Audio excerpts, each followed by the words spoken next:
Capítulo 1. La historia de Bill.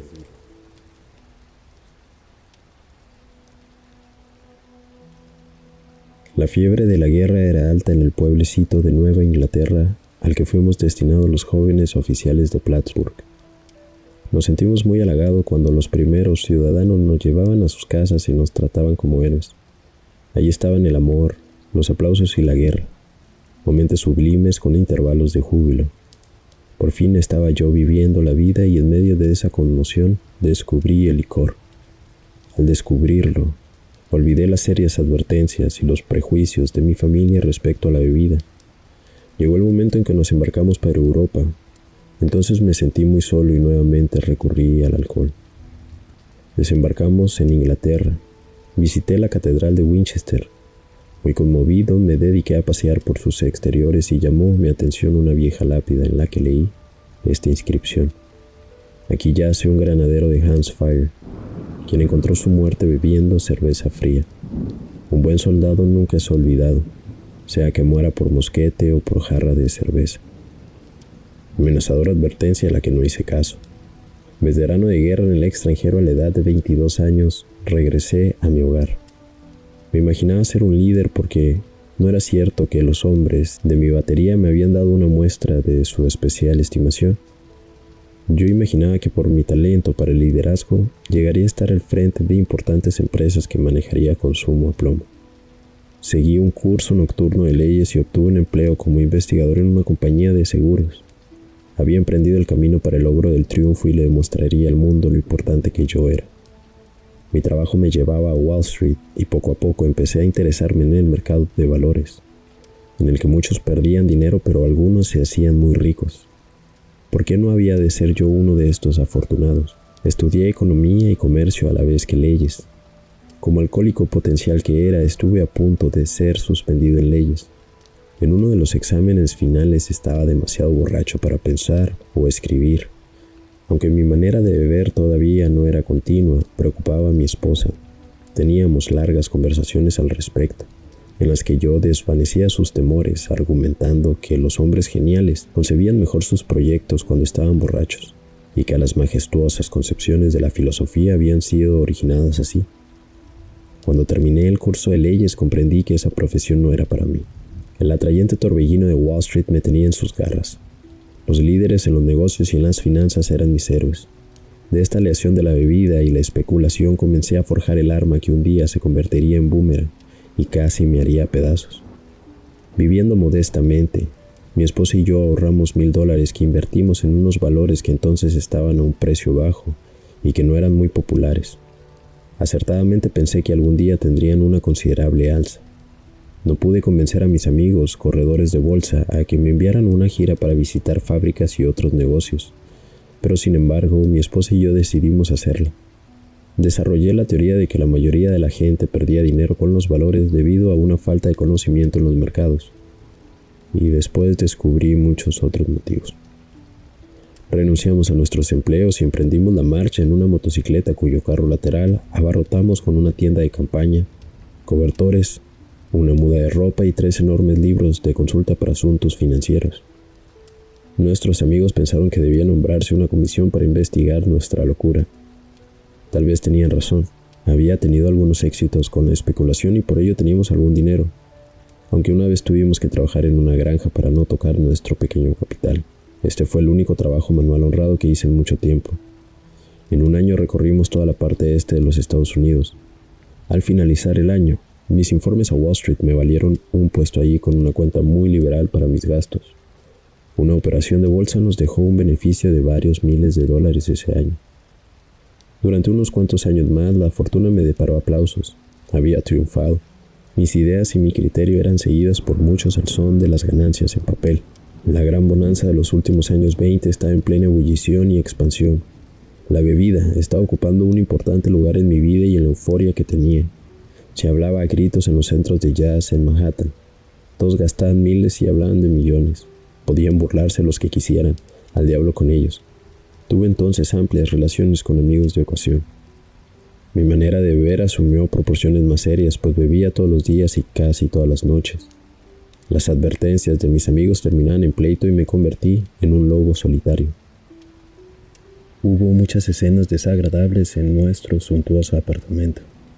De hecho, no hubo infidelidad de mi parte porque el serle fiel a mi esposa y el emborracharme evitaban totalmente que me enredara en esos líos. En 1929 contraje la fiebre del golf.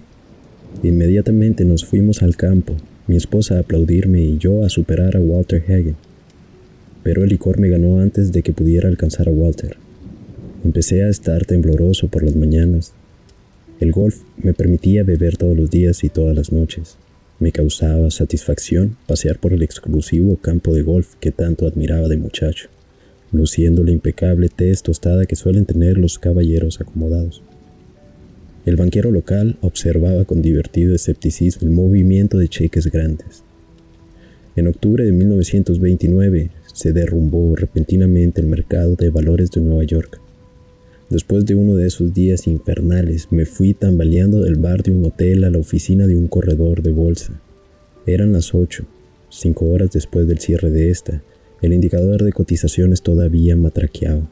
Azorado vi una pulgada de la cintilla con la inscripción XYZ-32, y en la mañana estaba 52. Estaba arruinado, y muchos de mis amigos también. Los periódicos daban las noticias de individuos que saltaban de las distintas torres de Wall Street. Eso me repugnó. Yo no saltaría. Regresé al bar. Mis amigos habían perdido varios millones. ¿De qué me preocupaba yo? Mañana sería otro día. Mientras bebía, la antigua y fiera determinación de triunfar se apoderó de mí nuevamente. A la mañana siguiente telefoné a un amigo de Montreal. Le quedaba bastante dinero y creía que era mejor que yo fuera al Canadá. Por la primavera estábamos viviendo en la forma a que nos habíamos acostumbrado. Me sentía como Napoleón regresando de Elba. Para mí no habría Santa Elena. Pero la bebida me ganó la partida otra vez, y mi generoso amigo tuvo que dejarme marchar. Esta vez estábamos arruinados. Nos fuimos a vivir con los padres de mi esposa. Encontré trabajo y lo perdí luego por causa de un lío con un chofer de taxi. Gracias a Dios nadie sospecharía que no iba a tener un empleo real en 5 años, ni estar sobrio casi un solo momento. Mi esposa empezó a trabajar en una tienda, llegando agotada a casa para encontrarme borracho. En los círculos de la bolsa se llegó a considerarme como un allegado indeseable. El licor dejó de ser un lujo y se convirtió en una necesidad. En ocasiones alguna pequeña operación me dejaba unos cuantos dólares con los que pagaba mis deudas en barras y tiendas de licores. Esta situación se prolongaba indefinidamente y empecé a despertar tremendamente tembloroso. Necesitaba beberme una copa de ginebra seguida de media docena de botellas de cerveza para poder desayunar. A pesar de esto, aún creía que podía controlar la situación y tenía periodos de sobriedad que hacían renacer las esperanzas de mi esposa. Paulatinamente las cosas empeoraban. Tomó posesión de la casa el hipotecario, murió mi suegra, mi esposa y mi suegro enfermaron. En esos días se me presentó la oportunidad de un negocio prometedor. Las acciones estaban en un punto bajo en 1932 y, en alguna forma, yo había integrado a un grupo de compradores. Mi participación en las utilidades sería ventajosa. Pero entonces emprendí una borrachera tremenda y esa oportunidad se esfumó. Desperté. Eso no podía seguir.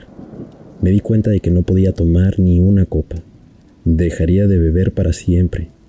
Anteriormente había hecho muchas promesas, pero esta vez había seriedad en mi actitud. Mi esposa sí lo creía y yo también. Poco después llegué borracho a la casa. No había hecho ningún esfuerzo para evitarlo. ¿Dónde estaba mi firme resolución? Sencillamente no lo sabía. Alguien me había puesto una copa enfrente y la tomé. Estaba loco. Empecé a pensarlo, porque tamaña falta de perspectiva parecía acercarse a la locura. Renovando mi resolución hice otra prueba. Pasó algún tiempo y la confianza empezó a ser reemplazada por el engreimiento. Podía reírme de la ginebra. Tenía lo que era necesario. Un día entré a un café para usar el teléfono. En menos que canto un gallo estaba golpeando el mostrador de la barra y preguntándome cómo había sucedido. Mientras el whisky se me subía a la cabeza, me decía que la próxima vez lo haría mejor, pero que, por lo pronto, lo sensato era emborracharme bien, y así lo hice. El remordimiento, el terror y la desesperación de la mañana siguiente son inolvidables. No tenía suficiente valor para luchar. Mis pensamientos volaban descontrolados y me atormentaba el terrible presentimiento de una calamidad. Casi no me atrevía a cruzar la calle por miedo a que me atropellara algún camión. Apenas comenzó a amanecer, entré a un lugar que permanecía abierto día y noche y allí me sirvieron una docena de vasos de cerveza que calmó mis atormentados nervios. En un periódico leí que el mercado de valores se había derrumbado de nuevo. Bueno, pues yo también. El mercado de valores podría recuperarse, pero yo no. Y resultaba duro pensarlo. ¿Debía suicidarme? No. Ahora no. Entonces me envolvió una densa niebla mental. Con ginebra se arreglaría todo. Por lo pronto, 2 botellas y a olvidar.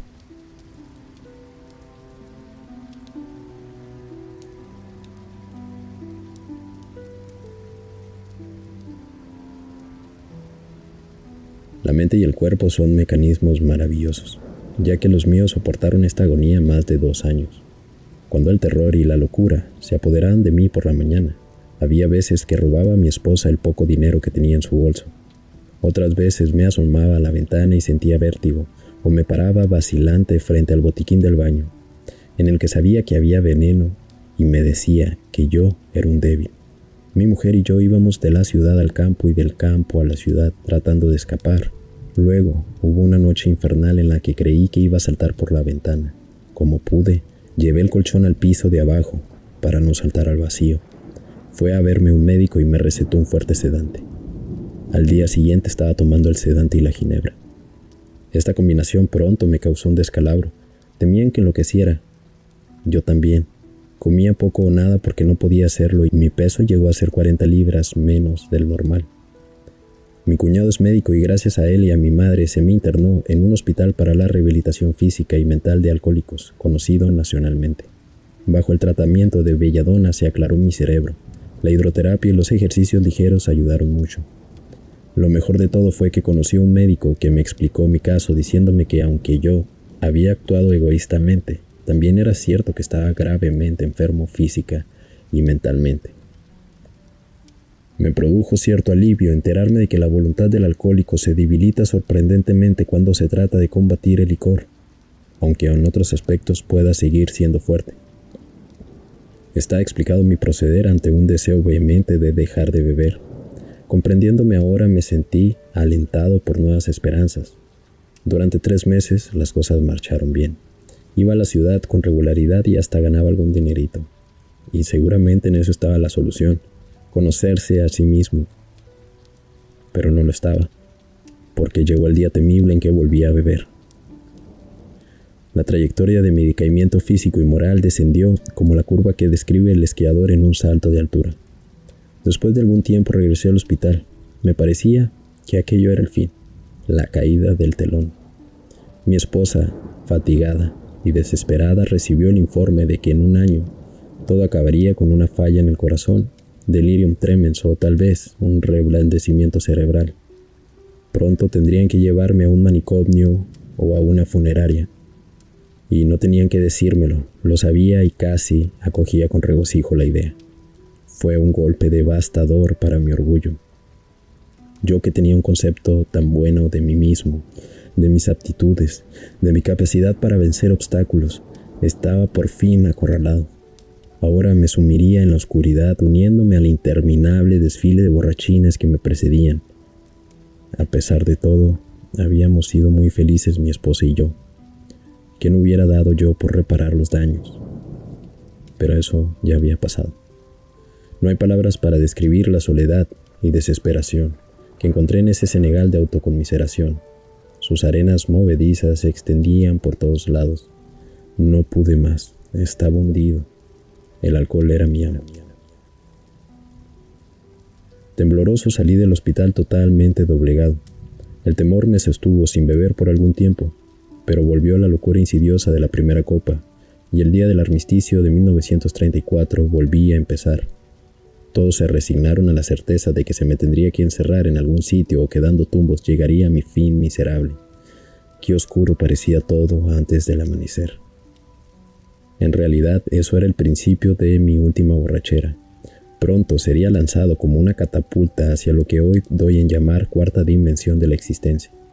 Llegaría a saber lo que son la felicidad y la tranquilidad. El ser útil en un modo de vivir que va siendo más maravilloso a medida que transcurre el tiempo. Al finalizar aquel frío mes de noviembre, estaba sentado en la cocina de mi casa bebiendo. Con cierta satisfacción pensé que tenía escondida suficiente ginebra para esa noche y el día siguiente. Mi esposa estaba en su trabajo. Dudé si me atrevería a esconder una botella cerca de la cabecera de la cama.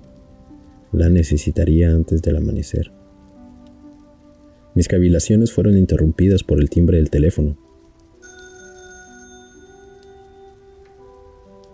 La alegre voz de un antiguo compañero de colegio me preguntaba si podía ir a verme. Estaba sobrio. No podía recordar ninguna ocasión anterior en la que mi amigo hubiese llegado a Nueva York en esas condiciones. Me quedé sorprendido, pues se decía que lo habían internado por demencia alcohólica. ¿Cómo había logrado escapar?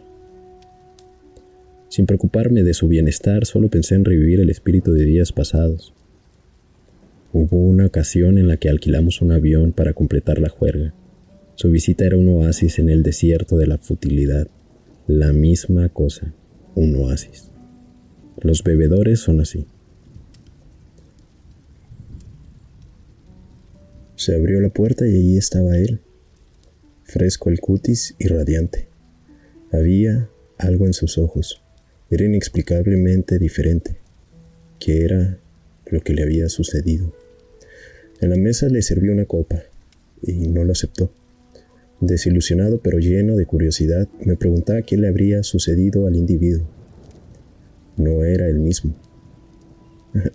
Vamos, ¿de qué se trata?, le pregunté. Me miró a la cara, con sencillez y sonriendo me contestó: tengo la religión. Me quedé estupefacto. Así que era eso. El pasado verano un alcohólico chiflado y ahora sospechaba un poco más chiflado por la religión. Tenía esa mirada centellante. Sí, el hombre ciertamente ardía en fervor, pero que dijera disparates si así le convenía. Además, mi ginebra duraría más que sus sermones. Pero no desvarió. En una forma muy natural me contó cómo se habían presentado dos individuos ante el juez solicitando que se suspendiera su internación. Habían expuesto una idea religiosa sencilla y un programa práctico de acción. Hacía 2 meses que sucedía eso y el resultado era evidente. Surtió efecto. Había ido para pasarme su experiencia y yo quería aceptarla. Me sentía asustado, pero a la vez interesado. Tenía que estarlo, puesto que no había más remedio para mí. Estuvo horas hablando. Los recuerdos de la niñez acudieron a mi memoria. Me parecía estar sentado en la falda de la colina, como en aquellos tranquilos domingos, oyendo la voz del ministro. Recordé la promesa del juramento de temperancia que nunca firmé, el desprecio bonachón de mi abuelo para alguna gente de la iglesia y para sus actos, su insistencia en que los astros realmente tenían su música, y también su negación del derecho que tenía el ministro de decirle cómo interpretar las cosas. Su falta de temor al hablar de esto poco antes de morir.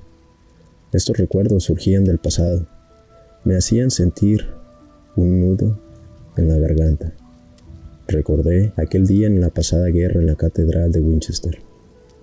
Siempre había creído en un poder superior a mí mismo. Muchas veces me había puesto a pensar en estas cosas. Yo no era ateo.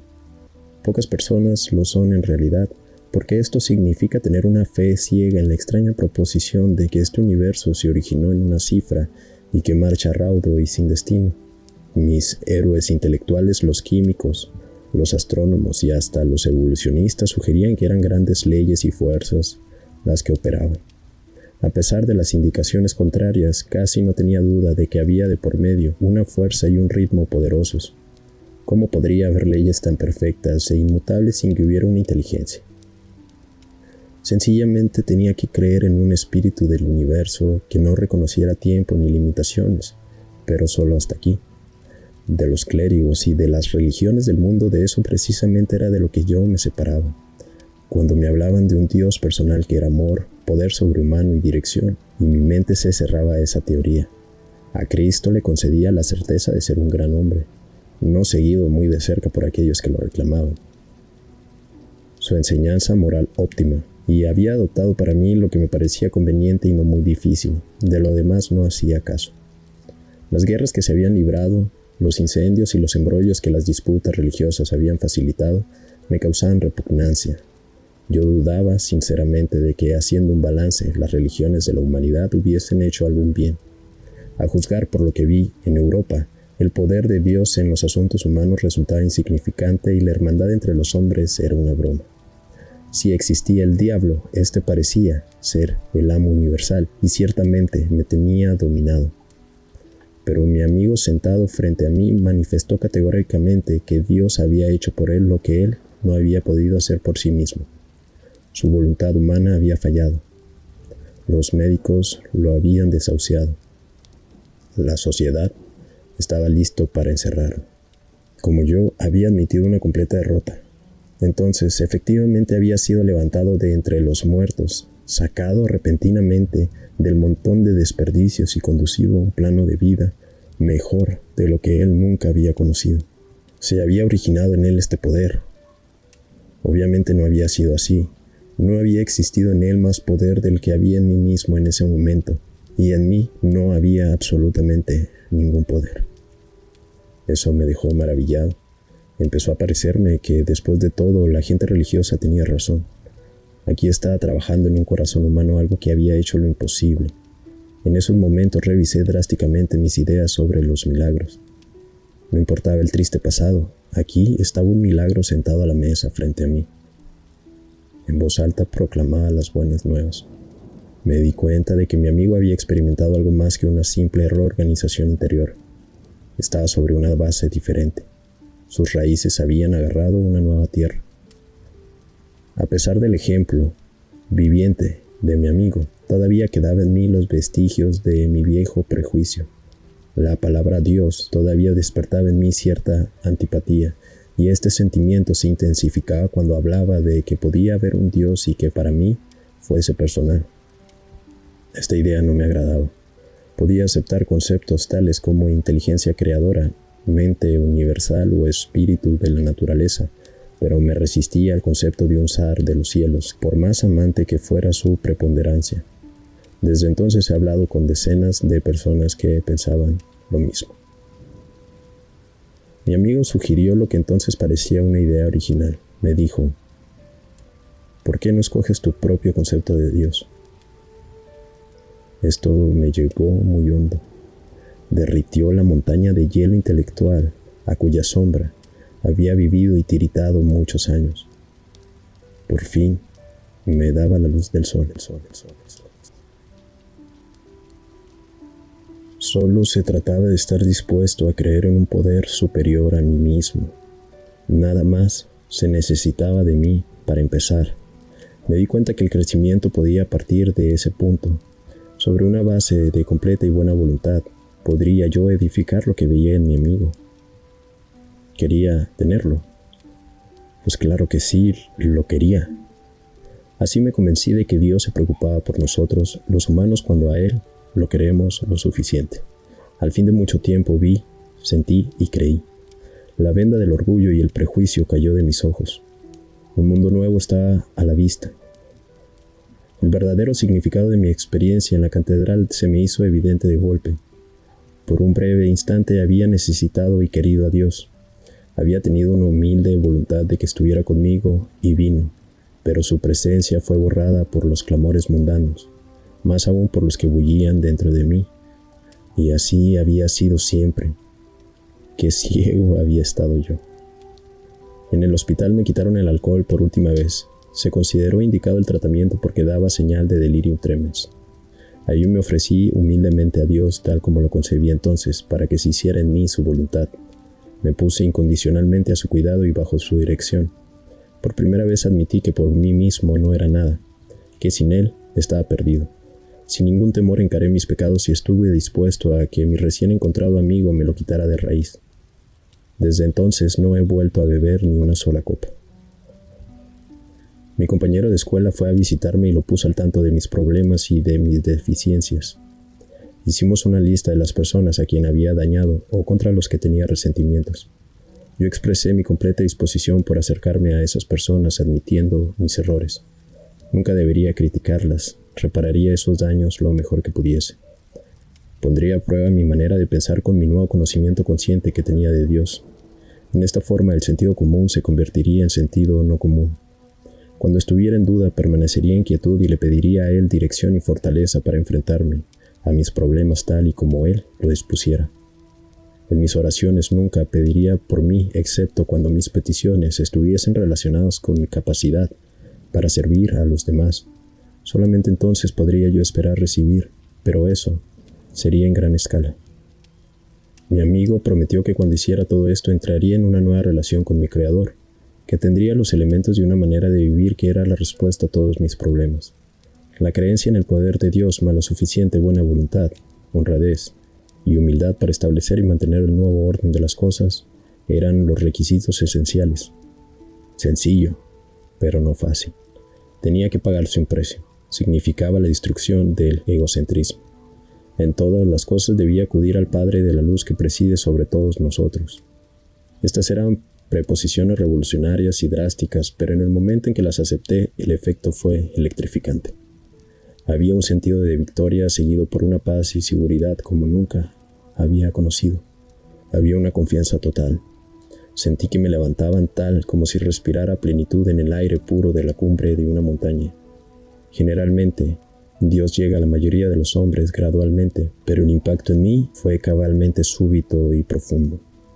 Momentáneamente me alarmé y llamé a mi amigo el doctor para preguntarle si yo todavía estaba de acuerdo. Escuchó sorprendido mientras yo hablaba. Finalmente movió la cabeza diciendo: «Le ha sucedido a usted algo que no comprendo, pero es mejor que se aferre a ello. Cualquier cosa es mejor que lo que tenía usted». Ese buen doctor ahora ve a muchos hombres que han tenido tales experiencias. Sabe que son reales. Mientras estuve en el hospital me vino la idea de que había miles de alcohólicos desahuciados que estarían felices teniendo lo que tan gratuitamente se me había dado. Tal vez podía ayudar a alguno de ellos. Ellos a su vez podían trabajar con otros. Mi amigo había hecho hincapié en la absoluta necesidad de demostrar estos principios en todos los actos de mi vida. Era particularmente imperioso trabajar con otros, tal como él lo había hecho conmigo. La fe sin obras es fe muerta, me dijo. Y cuán cierto es tratándose de alcohólicos, porque si un alcohólico falla en perfeccionar y engrandecer su vida espiritual a través del trabajo y del sacrificio por otros, no podrá sobrellevar ciertas pruebas y decaimientos que vendrían más adelante. Si él no trabaja, era seguro que volvería a beber, y si bebía, seguramente moriría. La fe estaría muerta entonces. Tratándose de nosotros, es precisamente así. Mi esposa y yo nos entregamos con entusiasmo a la idea de ayudar a otros alcohólicos a resolver su problema. Afortunadamente fue así porque las personas con las que había tenido relaciones en los negocios permanecieron escépticas por más de un año, durante el cual pude conseguir poco trabajo. No estaba muy bien entonces, me acosaban olas de autoconmiseración y de resentimiento. Esto a veces casi me llevaba a la bebida, pero pronto percibí que cuando todas las otras medidas me fallaban, el trabajo con otros alcohólicos salvaba el día. Estando desesperado, he ido muchas veces a mi viejo hospital. Al hablar con alguien de allí me sentía asombrosamente reanimado, parado sobre mis propios pies. Es un designio para vivir que obra cuando las cosas se ponen duras. Empezamos a ser muchos amigos y entre nosotros ha crecido una agrupación de la cual el ser parte es algo maravilloso. Sentimos la alegría de vivir aún bajo tensiones y dificultades. He visto a cientos de familias poner sus pies en el sendero, entrar por el camino por el que sí se llega a alguna parte. He visto componerse las situaciones domésticas más imposibles, peleas y amarguras de todas clases eliminadas. He visto salir de manicomios a individuos para reasumir un lugar vital en la vida de sus familias y de sus comunidades, hombres y mujeres que recuperan su posición.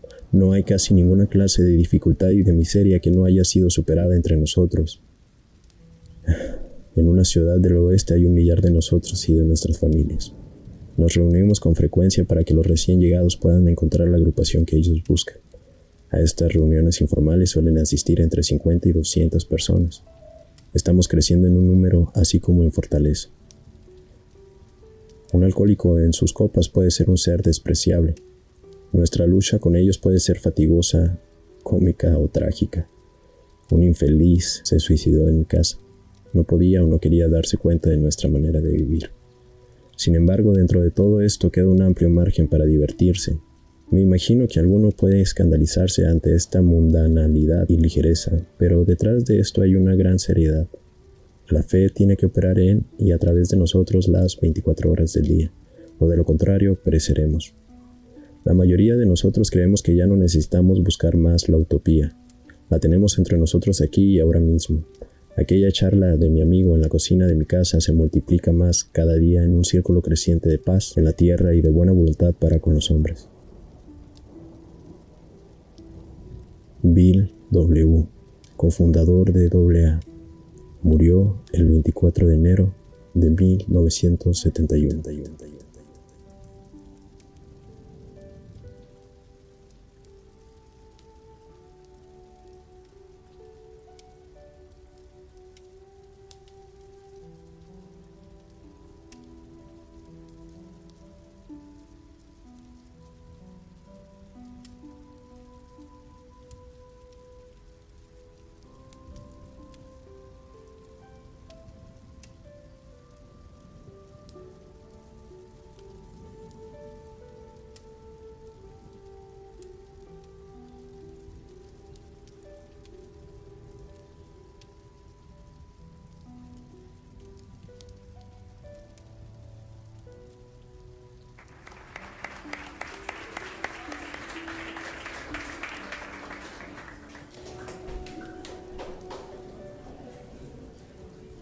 Buenas noches, yo soy Oscar y soy alcohólico.